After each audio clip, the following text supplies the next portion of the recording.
জীবনযাত্রার ব্যয় নিয়ে জনমনে উদ্বেগের মধ্যেই মধ্যবর্তী নির্বাচনকে সামনে রেখে জাতির উদ্দেশ্যে ভাষণ দিয়েছেন মার্কিন president Donald Trump. White house থেকে দেয়া ২০ মিনিটের ভাষণে তার সরকারের ১১ মাসের সাফল্যের কথা তুলে ধরেন ট্রাম্প।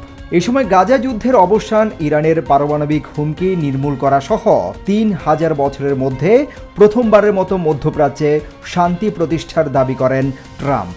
ট্রাম্পের ভাষ্য মতে তার প্রশাসন ৮টি যুদ্ধের অবসান ঘটিয়েছে, গাজায় আটক ইসরায়েলি বন্দীদের জীবিত ও মৃত অবস্থায় ফিরিয়ে আনার বিষয়টি নিশ্চিত করেছে। বর্তমান মেয়াদ মার্কিন সামরিক শক্তি পুনরুদ্ধার করেছে। এছাড়া দেশের ভেতরে উচ্চ মূল্যস্ফীতির দায় ডেমোক্রেটদের ওপর চাপিয়ে ট্রাম্প সুদের হার কমানো, আবাসন সংস্কার ও বিপুল বিনিয়োগের প্রতিশ্রুতি দেন। পাশাপাশি অভিবাসন নিয়ন্ত্রণ, কর্মসংস্থান সৃষ্টি ও সেনা সদস্যদের আর্থিক বোনাস দেওয়ার ঘোষণাও আসে তার ভাষণে।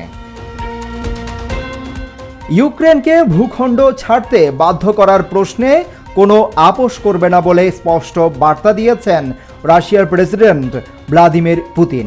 বুধবার রুশ প্রতিরক্ষা মন্ত্রণালয়ের বার্ষিক বৈঠকে তিনি বলেন, কূটনীতিই তাদের প্রথম পছন্দ, তবে আলোচনা ব্যর্থ হলে রাশিয়ার সামরিক পথেই এগোবে। পুতিনের এই কড়া অবস্থান এমন এক সময়ে এলো যখন মার্কিন প্রেসিডেন্ট ডোনাল্ড ট্রাম্প শান্তি চুক্তির জন্য চাপ বাড়াচ্ছেন ও ইউরোপীয় নেতারা কূটনৈতিক তৎপরতায় ব্যস্ত। ভূখণ্ড প্রশ্ন ও ইউক্রেনের নিরাপত্তা নিশ্চয়তা, এই দুই ইস্যু শান্তি আলোচনার সবচেয়ে বড় বাধা হয়ে রয়ে গেছে। এতে ইউক্রেন, আমেরিকা, ইউরোপ ও রাশিয়ার ভিন্ন ভিন্ন অগ্রাধিকার আরও স্পষ্ট হয়ে উঠছে। ইসরায়েলের উত্তরাঞ্চলের একটি সামরিক ঘাঁটিতে আত্মহত্যা করেছেন দেশটির সেনাবাহিনীর এক সক্রিয় সদস্য। দেশটির সংবাদ মাধ্যম হারেটজ জানায়, ২০২৩ সালের ৭ অক্টোবর গাজায় হামলা শুরুর পর থেকে এ নিয়ে মোট ৬১ জন ইসরায়েলি সেনা আত্মহত্যা করলেন।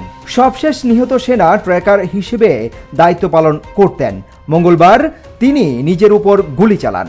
গুরুতর আহত অবস্থায় হাসপাতালে নেওয়া হলে সন্ধ্যায় তাকে মৃত ঘোষণা করা হয়। এর আগে সেনাবাহিনীর পক্ষ থেকে বলা হয়, উত্তর ইসরায়েলে একটি ঘাঁটিতে গুলিবিদ্ধ হয়ে এক সেনা আহত হন ও পরে মারা যান। ঘটনাটি তদন্তাধীন। এদিকে ইসরায়েলি সংসদ নেসেটের এক প্রতিবেদনে বলা হয়েছে, ২০২৪ সালের শুরু থেকে ২০২৫ সালের জুলাই পর্যন্ত ২৭৯ জন সেনা আত্মহত্যার চেষ্টা করেছেন, যেখানে প্রতি ৭টি চেষ্টায় একজনের মৃত্যু হয়েছে।